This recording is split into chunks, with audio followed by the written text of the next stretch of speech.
Hey guys, this will be video 6 for the how to design and build a custom guitar, and sometimes using Stuart McDonald templates. This is probably going to be a fairly short video, hopefully around 30 minutes or so, because I made a mistake on my parts supply, and I'll go ahead and cover that so I can get the elephant out of the room. I can't believe I did this, but before you radius your fretboard, you want to have your mother of pearl glued in or epoxied in, and we'll be getting dot inlays. And I could have sworn that I had a stock of some dot inlays, but I had forgotten. I wasn't going to build this guitar, but a couple of months back, I just on a whim, I started building this guitar, and I used the frets and the mother of pearl that I had in stock.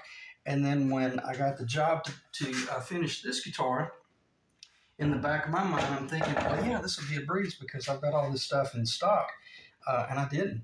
I didn't. I had to order the frets, so I lost about 2 days on the frets. Well, not really. I didn't really lose any time on the frets because I couldn't have done the frets uh, anyway. But what I did lose a couple of days by not having my mother of pearl dot inlays. So just plan your work your plan, but also don't beat yourself up if you make mistakes. And I did. I really dropped the ball on that. And I haven't talked to the client about that. It's because it's not like it's the end of the world. It's about a 2 day delay, but this job was kind of beginning to creep. I was beginning to fall behind a little bit. Each day I ended up being like a day and a half behind. So I still think we're going to be able to ship it by middle of next week or something like that. Maybe by Thursday or Friday at the latest or something like that. So it should ship by next week, James. But what I want to do in this video, I'm going to do a flyby in a little while. I've got the neck epoxied in, perfectly fit, shaped, sanded, everything. It's ready to start shooting the nitro, so much so that I've got the nitro in my little warming station. You want to, if the lacquer's a little bit warm, it sprays a lot better. So after I shut down the camera, I'm going to be spraying the back of the neck and the heel black and all that jazz. Probably won't do that on camera because I don't want it to screw up the time of the video. So what I want to do in this video, I want to do a weight analysis of the body the way it is, and even with the rough fretboard, even though this fretboard will be a little bit lighter because it will end up getting radius. And then that'll kind of give you an idea of what a custom guitar husk will weigh if you go with a poplar body and a Honduran neck. Because like I said, the Honduran, I'll put this on the side table. I'll put this on the side table, but the Honduran mahogany is just feather light. I think it would probably be the lightest neck that you could build. And it just is. It's probably some of the best wood you could use as well. And speaking of that, Robert Benedetto did an incredible video series back in the 90s, and he was at a clinic, and they were asking him, what would really be the optimum tone wood to build a guitar out of, and he didn't even hesitate. They were asking about the neck, the tone wood for the neck, and obviously he builds the big body jazz guitars, 3 inches thick, and he didn't even hesitate. He just went straight to the finish line and said mahogany, Honduran mahogany for certain, even though it's not the prettiest as far as like a big body jazz guitar, where they do the real pretty bird's eye maple and the laminate lines and stuff like that, like the 7-piece necks. But he didn't even hesitate. He just straight away said, "Oh, but for certain the mahogany necks." And if you think about it, like all your old vintage Martins, the Gibsons and stuff like that, those necks are Honduran mahogany. So I personally think the neck is 80% of the guitar. The body, yeah, sure, the body wood makes a big difference, but if you've got poplar, which acts a lot like mahogany, or an alder, which is a very neutral wood, or a swamp ash, which is real snappy, like if you were building a telly, or mahogany, which is a lot more, I should say, considerably more clear than a poplar. But if you put a Honduran mahogany neck on any of those bodies, it's just going to sound incredible. And obviously maple as well. But maple is not everybody likes the maple look or the feel. So anyway, what I'm going to do, let me just do this. I've got it on the table. And I'll do a flyby in a minute because I need to get the table emptied off so we can move. So I'll get the scale up here and check the there.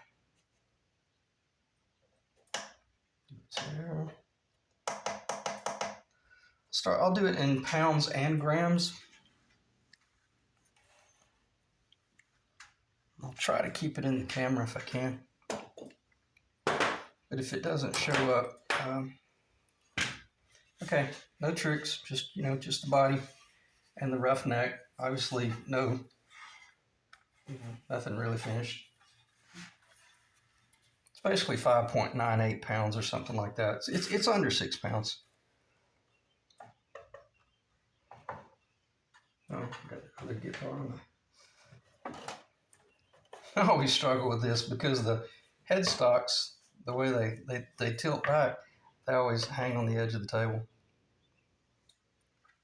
I think that's in the camera. All right, let's make certain it's not hitting anything. Let's tear it. So basically you can anticipate your husk weighing around 6 pounds, give or take. 5.922 pounds, 2,686 grams. Let's just lay the fretboard up there. And I'm not going to weigh any of the other stuff. I just wanted to think about the husk. I'll go ahead and just throw, the frets up there, but they'll be less than that. It should be considerably less than that because it'll be getting radiused over. So 6.33 pounds max, because there'll probably be one fret left. There's always one fret left over. 2,871 grams. But keep in mind that neck is dry. It has not been painted. So that 6.33 pounds is probably fairly accurate once you get it sprayed with the nitro on the neck, because the body nitro is pretty much close to finish. It's about it's probably about 9 or 10 coats because it has a bunch of clear coat on top as well. Maybe closer to 15 coats because a lot of times I'll do 7 coats, 8 coats of black, and then I'll do 5 to 7 coats of thin nitro clear, then do all my buff work. So that I say that to say this, that body is very close to finish. It'll just get a little bit of black touch up and then some clear. So it's not like I'll be spraying nitro all over the whole guitar again. I will do another coat of clear on that. So roughly 6.330 pounds, 2,871 grams.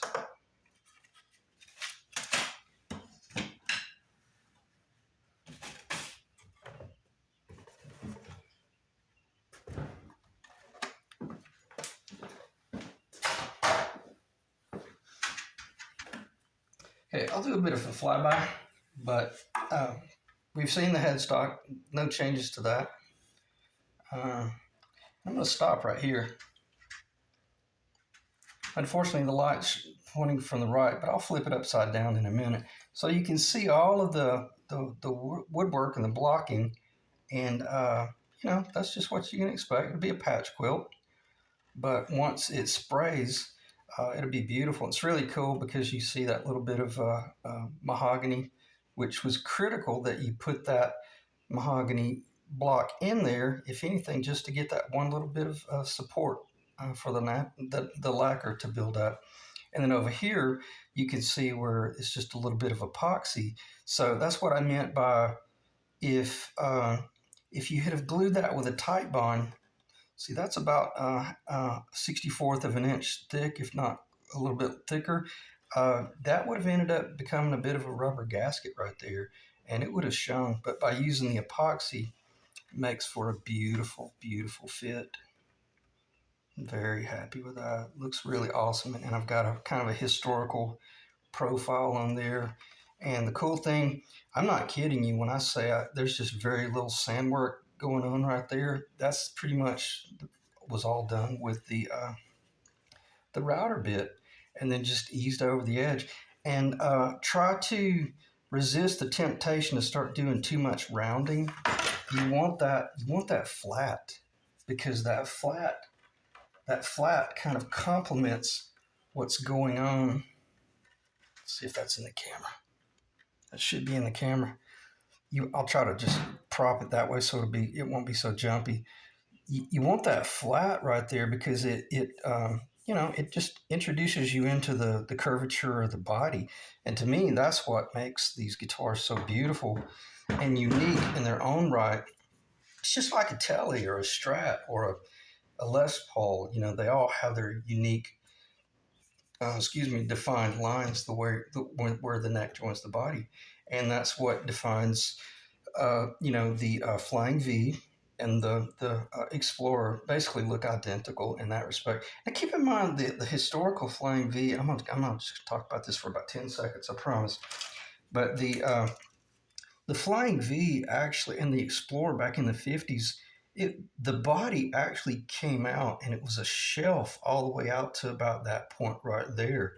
And then the neck was just thinner up in the body, and then it got glued atop that shelf. And then when everything got shaped, you could see the defined, glue up line going across like that.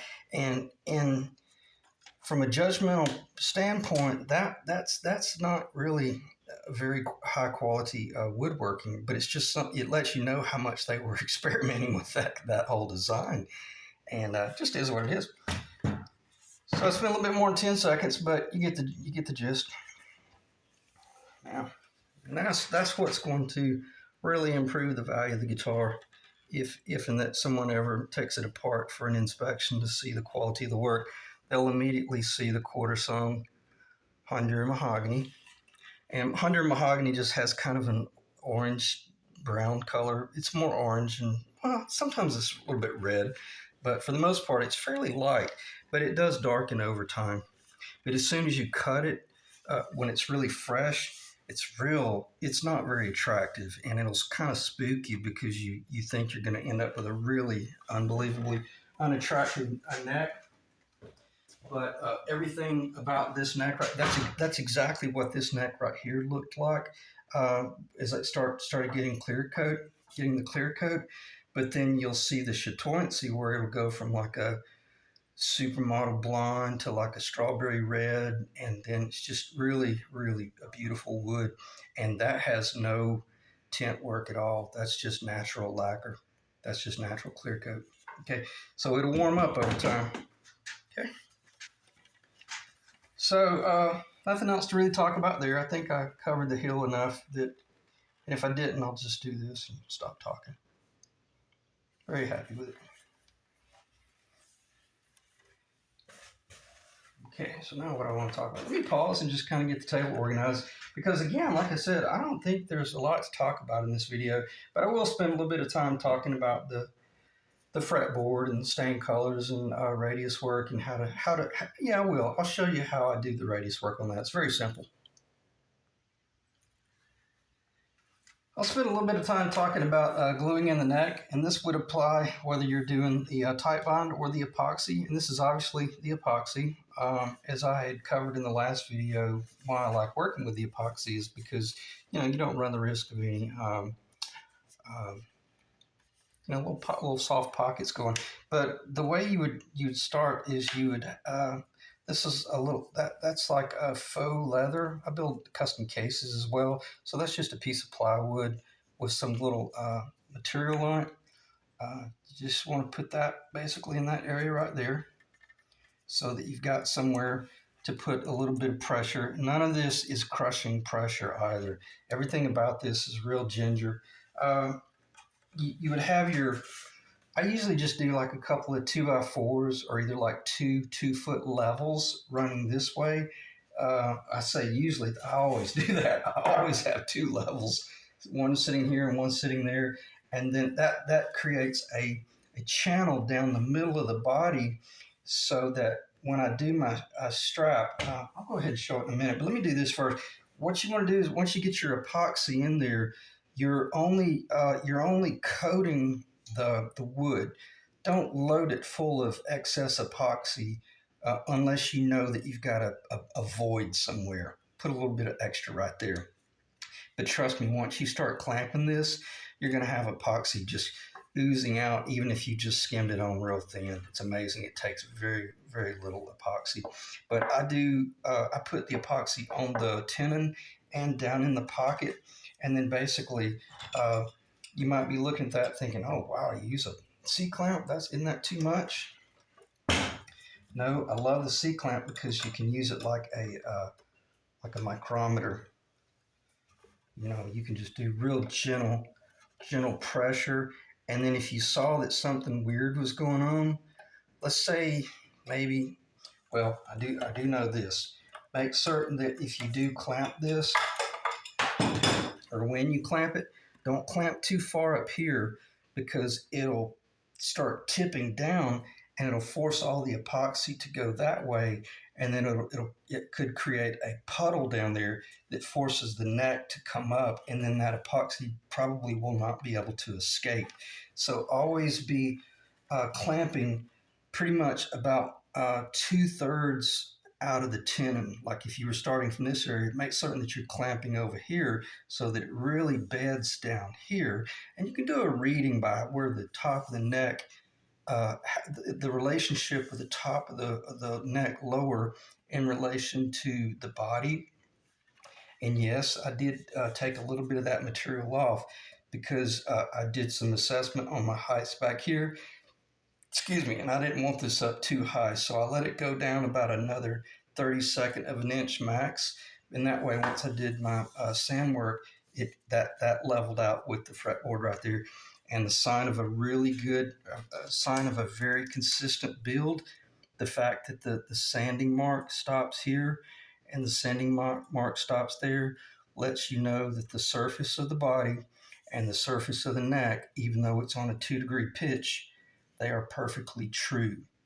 If this had been like way up here or way down there, don't freak out or don't panic because it's going to be so minimal anyway. You're not even going to feel it, but that's a good indication that you did really good machine work. But basically, you're just sorry, I know that's bouncing around. Maybe it'll stop moving here in a second. I'll look at it and see where I am. Okay. Make sure you're right in the center. And again, with the epoxy, if there's anything you need to prepare for when you and just do this like finger tight. Don't be torquing on this at all. You torque on this, you'll squeeze out too much epoxy.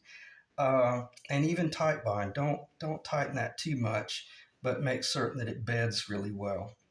But what will happen with the epoxy, it will start creeping out, and then you might have this like fairly nice and knuckle tight, and then you'll come back 5 minutes later, and this thing will be loose, and it's because the epoxy squeezed out a little bit, and it all flowed out, and it bedded a little bit. So at that point, just give it a little kiss, not much. Again, after, put it this way, you come back the next day after it's all said and done and dry. All you'll have to do is just touch that, and it'll fall off. So you do not want to be torqued into that at all. Okay. And I spent a little bit more time with that than I wanted to, but that's some pretty valuable information. All I was going to say is, now that holds it down on that plane right there, but with the epoxy, you've got to be assured that you have the neck pressed in and that it doesn't slip out, because I can assure you it's going to start trying to slide out if you don't have some sort of strap. So I guess I'm going to have to spend more time talking about this than I really wanted to. Let me pause and I'm going to set it up and we'll go from there. Okay, I'm going to try to only spend about 2 or 3 minutes with this. Just your traditional trailer strap. Again, you're not trying to crush anything, but if you set it up like this right here, where the ratchet is below the bridge, that will go around the bottom of the body, and then come up through your little trough there. So this is going to end up coming through like that right there. Okay? And the way you keep it all under control is if you fold the one hook back, put this hook in like that, it'll guarantee that you keep everything real nice and clean and straight, and just hook it identical to that, and that way that'll be behind the body. I'm just gonna do this right here. It'll be behind the body. It'll travel all the way up to the headstock, and you'll have to take a clamp. Since this is a pitched headstock, then you'll have to clamp a little square block of wood on it if it were like a Les Paul or a Gretsch or something like that, or even like this Flying V. When I put the Flying V in, all the strap is doing is just coming over the headstock like that. Again, this is not crushing pressure. You're just using it as a buddy system to kind of help guarantee that your neck stays compressed up into the body. The C-clamp is guaranteeing that you are staying perfectly true to all of your machine work.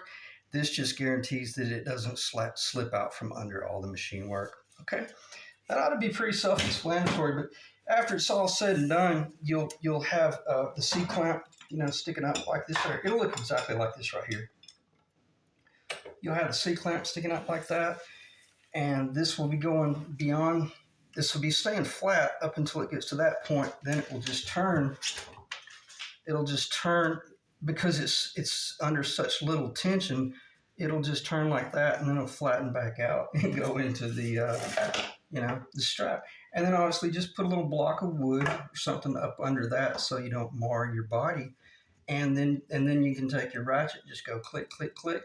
And after it snugs up, don't go more than one click, maybe. Just enough to keep it true.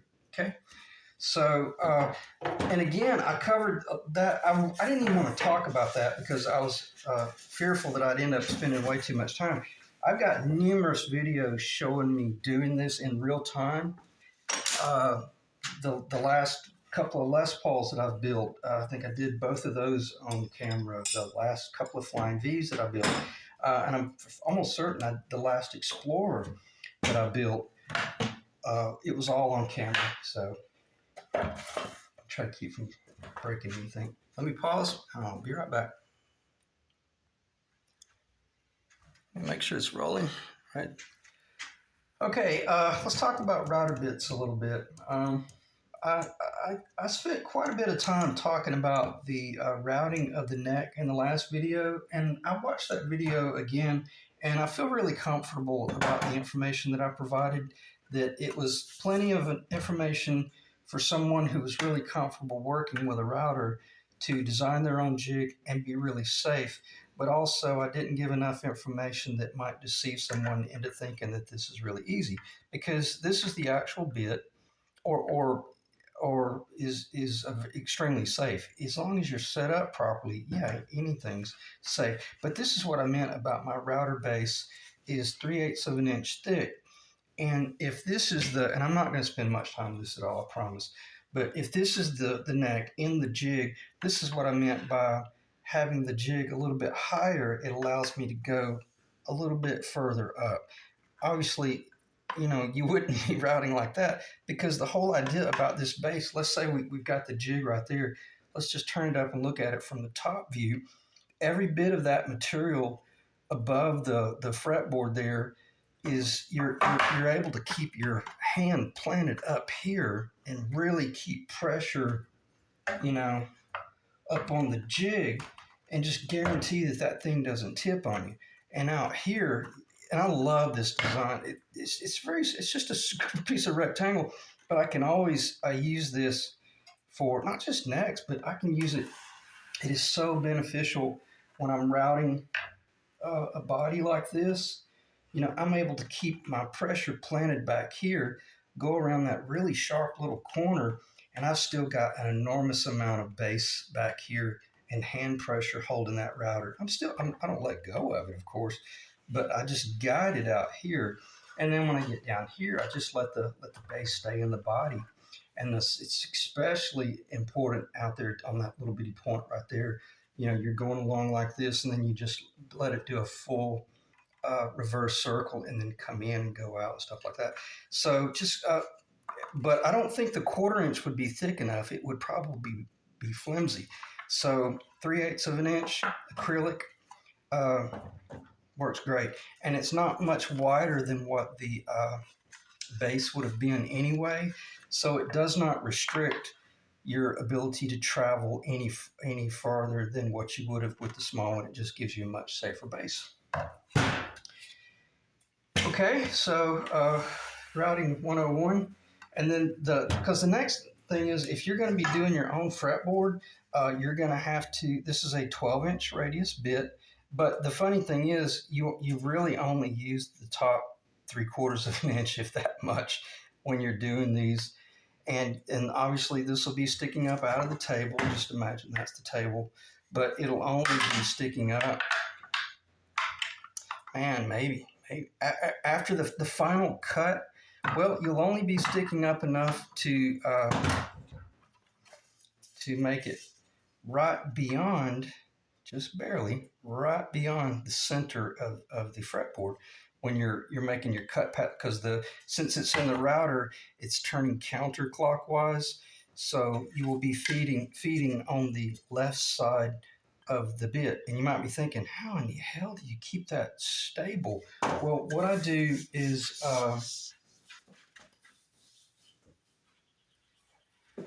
I just cut a really nice block that I knew that I could guarantee would always stay true and straight, but was something that I didn't have a problem being sacrificial. And you can see these little glue points right there. That's where I did the last fretboard. I'm going to talk about this in a little bit more detail in a minute, because this is an instrumental little tool or jig, because, well, I know I won't forget.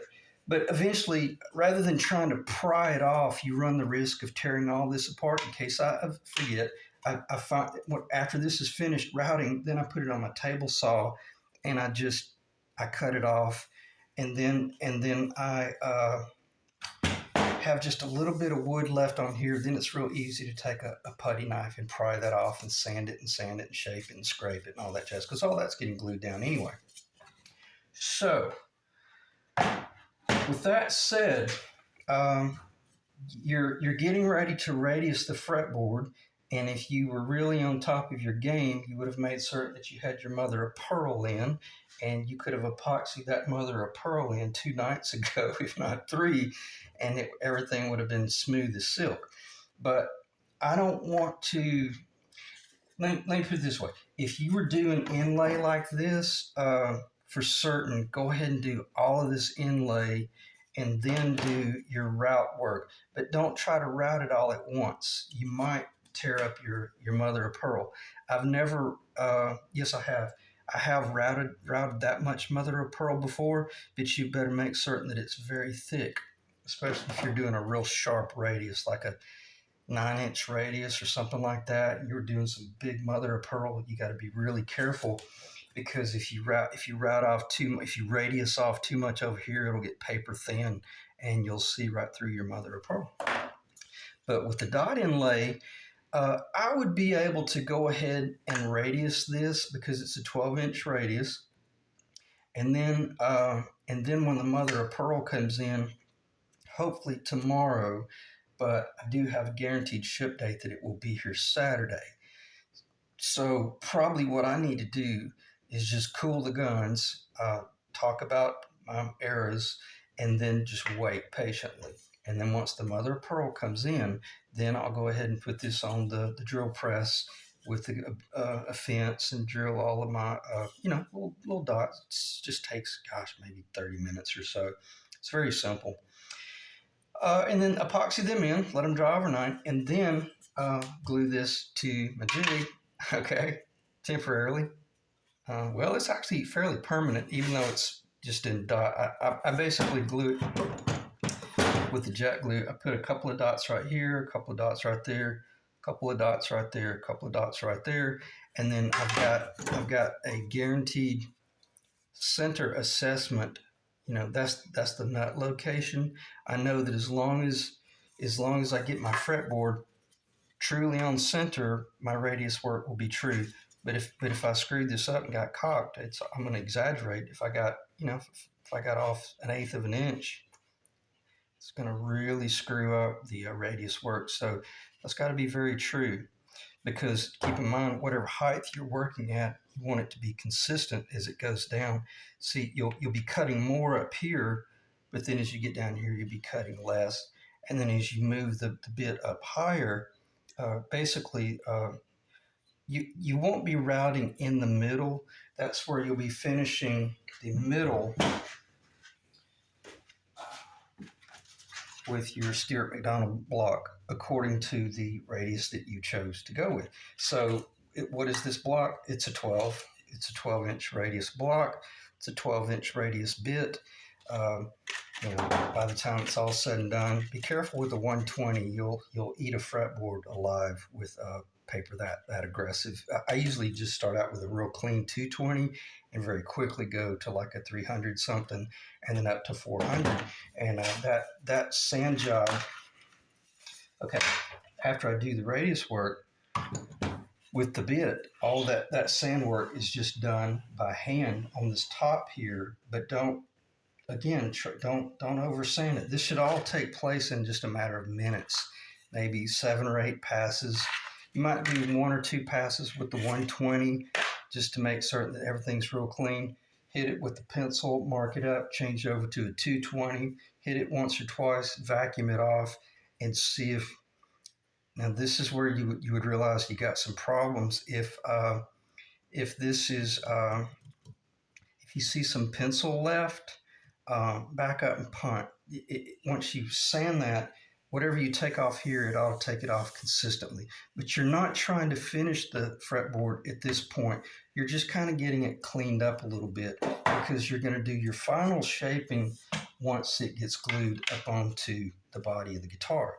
So let's just say that's the, well, this one's not going to be consistent because this is an 18th fret location guitar, but it's easier to show than the Explorer body there. Let me put it where it would be up here so I don't deceive anybody. So basically that's obviously going to get cut off, and that's going to be the Floyd Rose shelf. So let's just say that was the 19th fret location. So I'll put that there. So your neck is already glued in the body. So all you'll be doing is gluing the fretboard down that is pre-radiused, but only about 85 to 90% sand shaped with a sander, because this might not be perfectly true, and that's okay. And don't let me throw you a curveball, but even if this was bowed a little, well, the router bit is going to follow the fretboard that is true. Now, I don't read between the lines there. This needs to be very true, but you don't want to do your final shaping on that lower and then glue and then put the frets in and level the frets and then pull it off there and then glue it down here and expect it to be consistent. You need to do all your finish fret work, even the installation of the frets does not need to take place until this fretboard is glued down. And I typically recommend just using a tight bond, because you got real nice solid wooden surface there, real clean solid wooden surface there. Tight bond is a phenomenal glue for that, because you can get an exceptional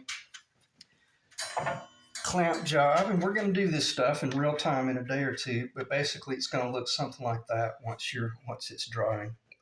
Just imagine it's radius and the frets are in, and then you're the frets are not in, but then you're just gluing that down with clamps, and that's holding everything nice and straight. And you see how beautiful the rosewood is against the Honduran.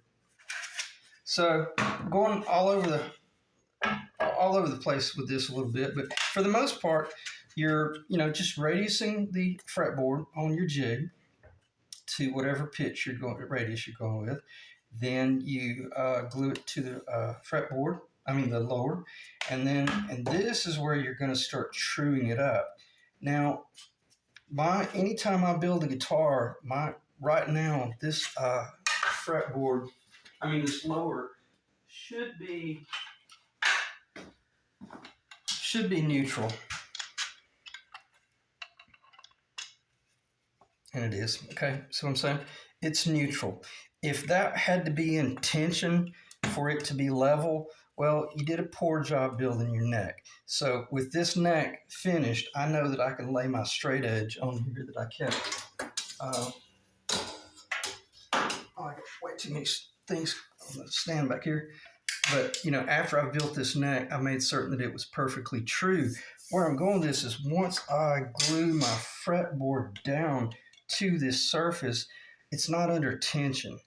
So I've got a fretboard that's nice and true and radius, and then it gets glued down. It's even glued down with a straight edge. You see where I'm going with this? Every operation that I'm introducing, I'm not introducing anything that has to be some sort of forced straightening of the neck. It's always staying real neutral. But I do like the double adjustable truss rod so that if you got your frets in a little bit too tight and that neck started to relief back a little bit, well, then you could compensate by forward pressure. That would be the difference between losing your neck and being able to use it by having the double adjustable. But after it's all said and done, when my guitars are finished, they're neutral, and then once you string it up, you have to turn it about an eighth of a turn, and that's the guitar. Maybe if you want it flat, then you'll turn it about 90 degrees, and that's all it should require if you did a really, really good job building your neck. So that ought to make perfect sense.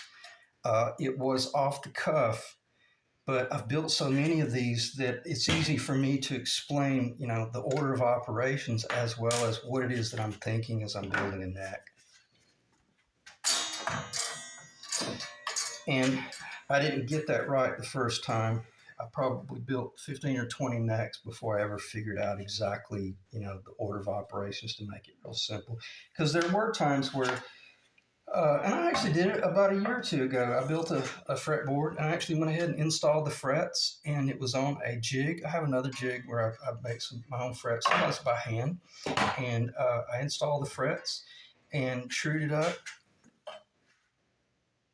Things ringing like a bell. Installed the frets, trued it up. I don't think I polished them, but I think I did get them fairly close to level. And then I pulled it off the jig. It was basically finished, and then glued it down to the fretboard. And by having that 2-foot level atop it, even if there was some sort of weirdness, and that one I probably epoxied it down. Doesn't matter, it's irrelevant. But the 2-foot level atop that would guarantee that it trued up. And then I still come back one more time and do a finished pass or two. Okay? So that's how you build a neck. And it is what it is. It's not that difficult if you kind of process through it. And actually building a neck is really, to me, it's the pinnacle of like guitar building. If you can build your own neck, it's so unbelievably rewarding to get to do this type of stuff right here, especially when you're building the really big body jazz guitars.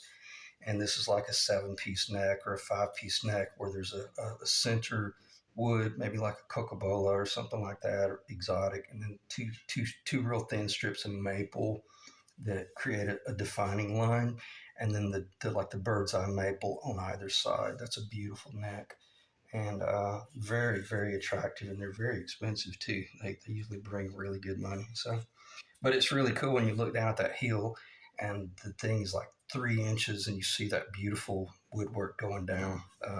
People geek out about that type of stuff, especially jazz players. They tend to love that look. Even so, as I said earlier, the maple necks they do not sound as good as the mahogany necks, but they sound good enough, trust me. So anyway, let me check this time. 38 minutes. That might be a record for this video series. Probably, let me look at the table and see what I might want to talk about.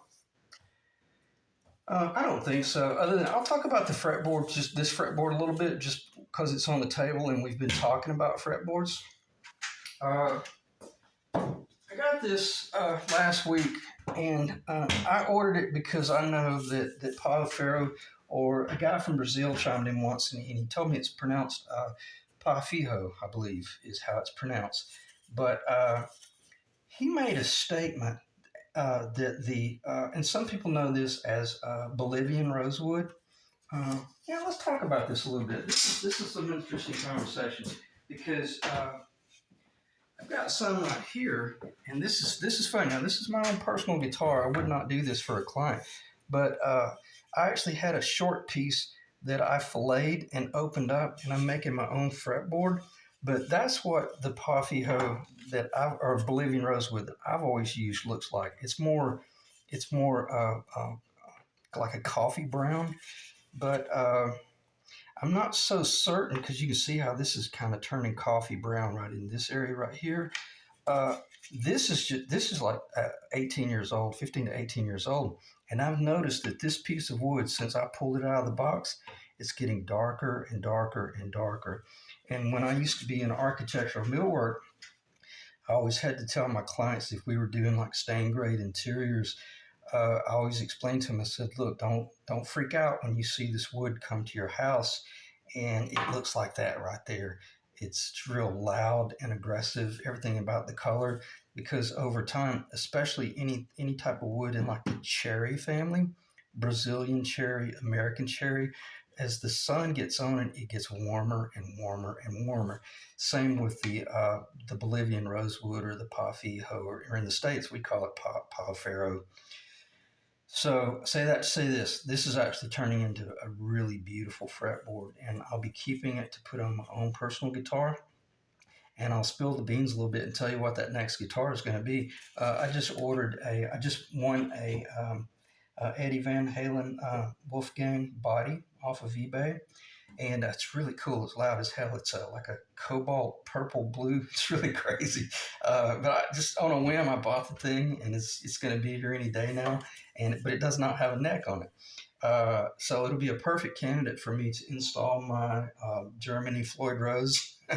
And I'm going to build a custom neck for that guitar. So the next video series will be me building a custom Eddie Van Halen Wolfgang uh, monster. It'd be some sort of rock and roll monster.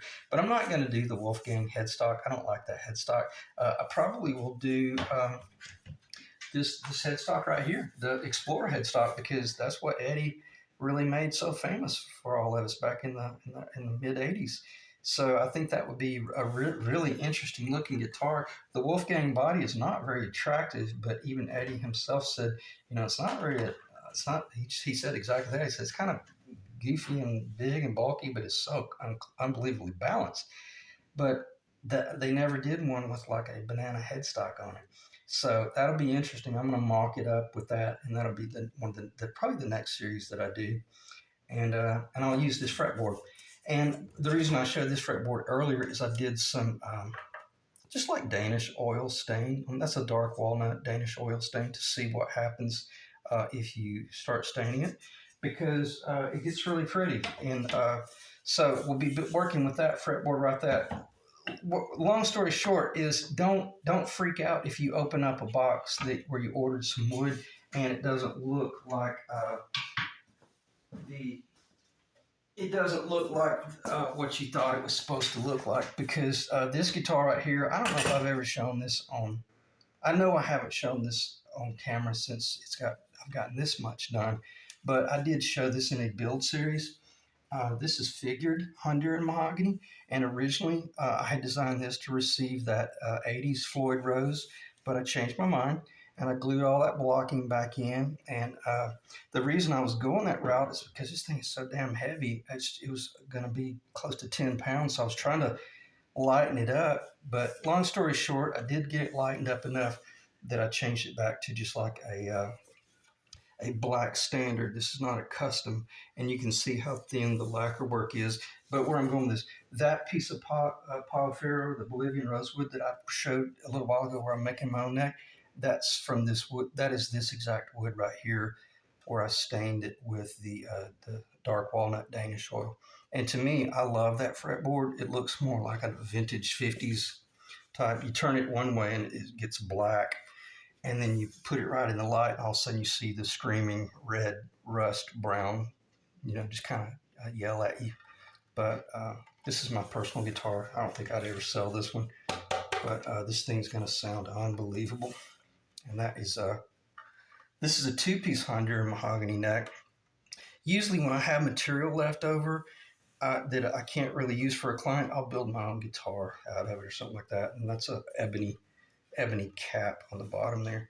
But I just wanted you to see that, you know, that's the Pa Fijo. And I could just about guarantee that if you gave this wood time and did a little bit of creative stain work, it would look like that on the bottom. Or you could go black if you want. You could black it out. So anyway, good conversation. Let me put this on the side. And then probably end the video there because I don't want to start talking about anything differently. We talked about router bits enough. I talked about jigs enough. I talked about how you can get your own radius bit.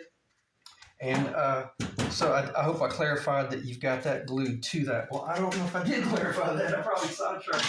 But by having that glued, yeah, I didn't talk about that.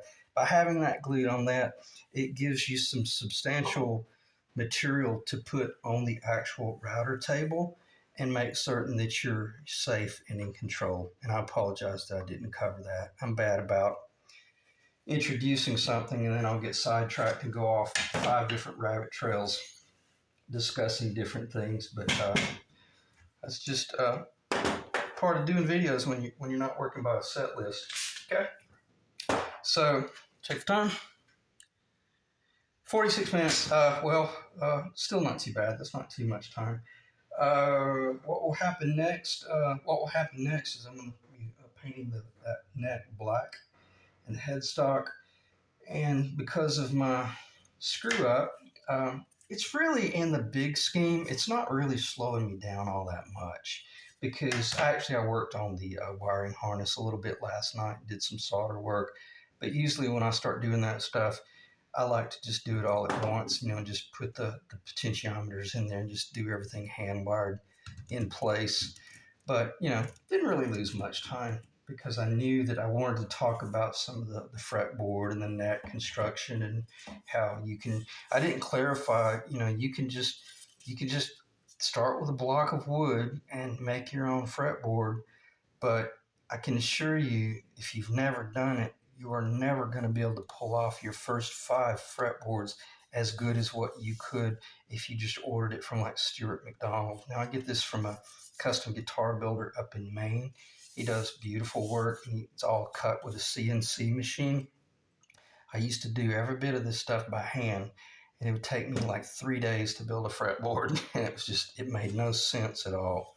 But I do have, that black standard Les Paul replica that I just showed you. I did cut every bit of that by hand, only because it was raw wood that I was working with, and I do not have a CNC machine to cut those things, nor do I have the Stuart McDonald blade that cuts that real thin kerf. I think that blade's about $230, give or take. So all that to say this, you can buy a beautiful, like Madagascar rosewood master grade fretboard from Stuart McDonald, already radiused, already slotted, but not tapered, for about $110, for give or take. So, you can't beat that deal. That's a smoking deal. Or if you were on the cheap, you could just get like a little maple fretboard for like $30. They're really, really affordable if you're building like your first guitar and you're just kind of getting your feet wet. Okay. So go check out Stuart McDonald, StewMac.com or Stuart McDonald. And again, as I've clarified in past videos, I'm not affiliated with anyone and I don't monetize my videos. So if there's any advertising or any of that type jazz, I don't get paid for any of that stuff. So I appreciate you guys dropping in, and I'll see you in the next video. And hopefully in the next video, I'll have some mother of pearl in here. This will be radiused, and yeah, that'll probably be the next video. And this will be ready to be glued down. And we'll talk about alignment or not having to align, because I didn't have to align. I don't think I showed it. Sorry to not let you go. I should have just stopped talking and just turned off the camera. But we'll guess at that. We'll say that's the 19th fret.